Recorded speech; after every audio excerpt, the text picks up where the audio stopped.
They're off. Away first time in the Sporting Life Arkle Challenge Trophy, and Dysart Dynamo bounds into an early lead, arriving at the first of the 13 schedule fences. He hops over nimbly, with Jonbon in the white cap giving most immediate chase very early. Fabiolo, keen under restraint, the shades of green drops into third ahead of the mare Aidan Fizz in a yellow jacket, grey cap, touching down over fence 2 in fourth place in advance of the grey straw fan Jack. Then Bally Breeze in the green and yellow, the starred sleeves. Adore in a pink jacket has got a couple behind early on.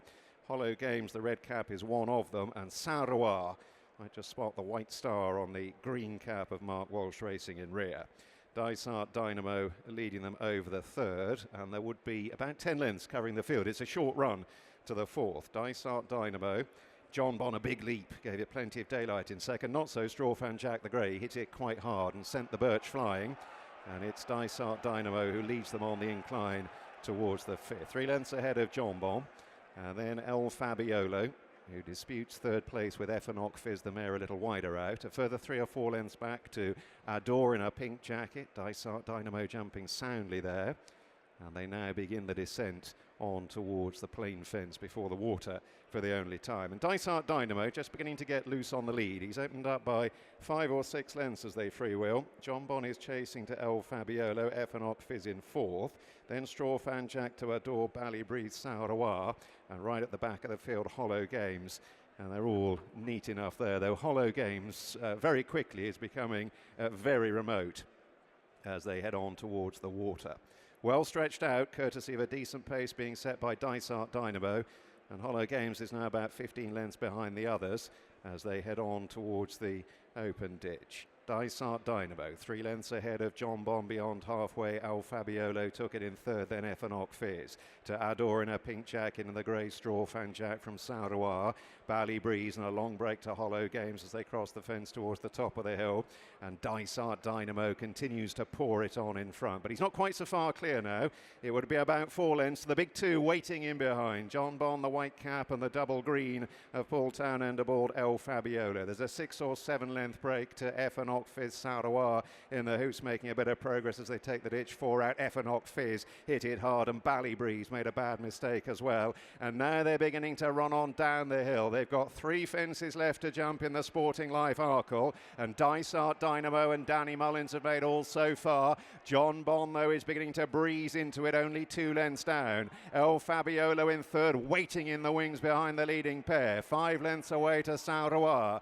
Then Adore and Strawfan Jack to Aidan Fizz and Bally Breeze, and Dysart Dynamo is being closed down by the big 2 in the market. Here's 3 out. Dysart Dynamo was long there, but he still had the lead. In behind Jonbon, Fabiolo a couple of lengths down in third, Saint-Roir in fourth, and they begin the swing back towards home with just 2 left to jump in the Sporting Life Arkle. Dysart Dynamo chased by Jonbon, who's now being asked for more, being asked to close. Fabiolo stalks them into the straight. Saint-Roir is back in fourth as they turn their heads for home. Dysart Dynamo, here's Jonbon on the left, Fabiolo on the right, 3 in a line. Mistake from Dysart Dynamo, and Fabiolo emerges in front from Jonbon. Here's the last, Fabiolo long there. There wasn't much margin for error. Dysart Dynamo crashes out, and it's Fabiolo. Jonbon is chasing. Saint-Roir back in third. Fabiolo staying on powerfully. Jonbon isn't getting any closer,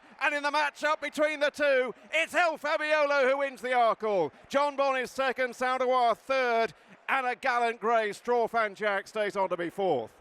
Well, it'll strike fear into the heart of many trainers here that Willie Mullins is already on the board for the 2023 Cheltenham Festival in our second race, the Sporting Life Arkle with Fabiolo.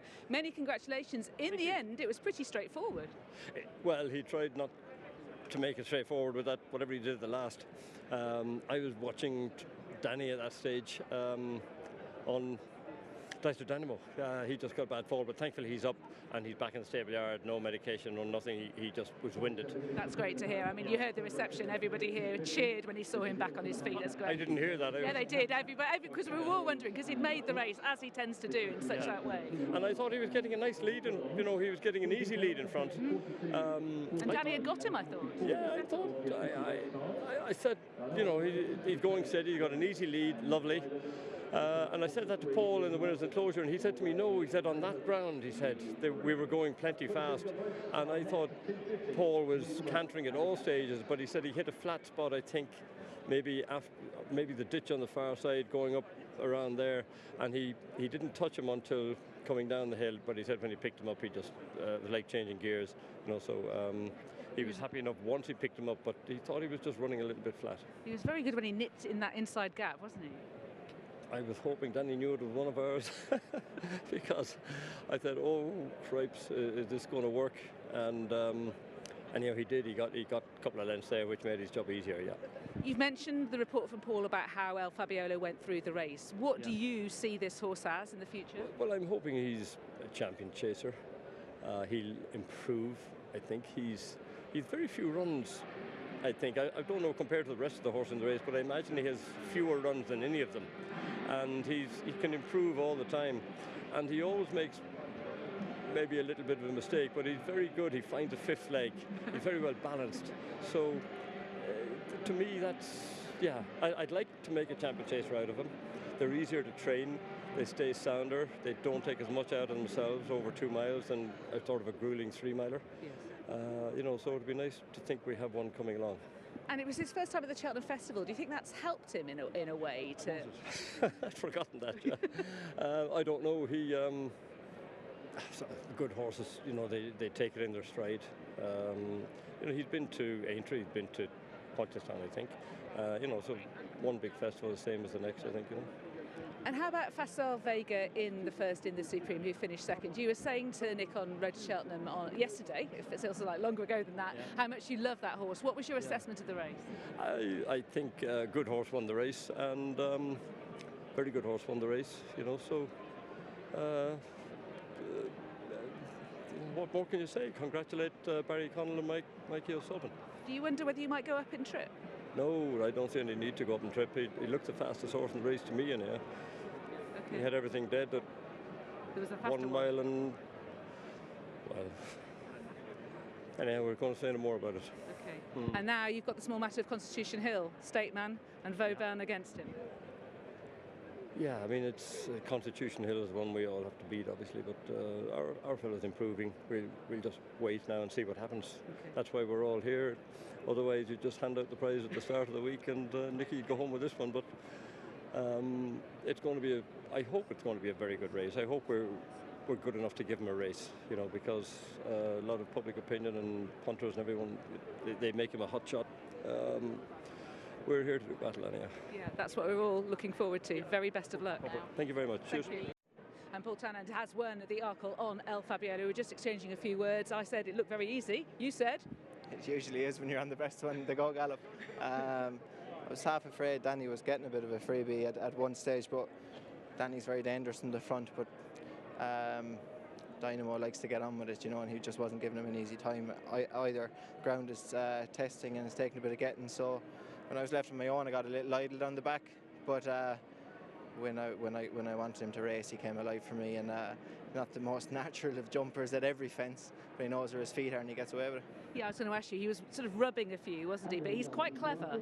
He is, and he's a strong horse too. When he rubs and he gets away with it, but he starts his feet out. He showed me that in Fairy House the first day, and the more competitive he is, the better he jumps. Did he surprise you in the Irish Arkle when you weren't on him? He did at the ease he went through the race. I was flat out and looking over at Darryl, wanting to get on his one instead, to be honest. So no, he's progressing the whole time. Like, to run to the level he ran in Aintree last year was a testament to him, and he's building on that the whole time. Talk me through from 2 out here today and your thoughts as the race was panning out.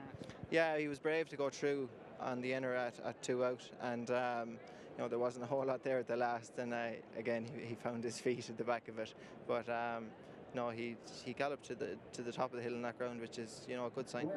It's a sign of a very good horse going very well to take that gap so readily. It was, and a brave horse to go through there as well.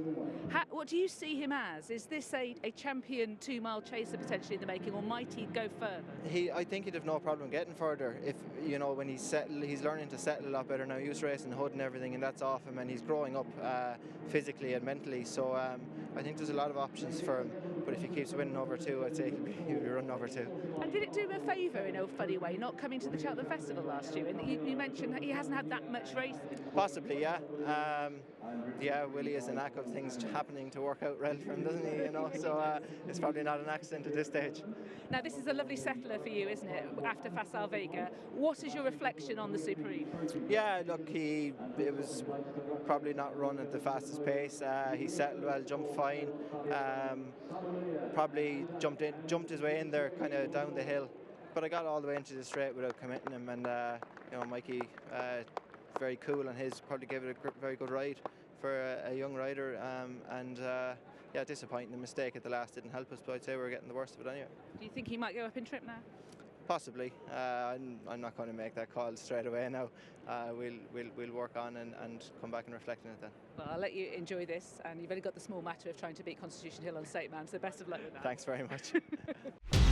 Watch live racing now on racingtv.com.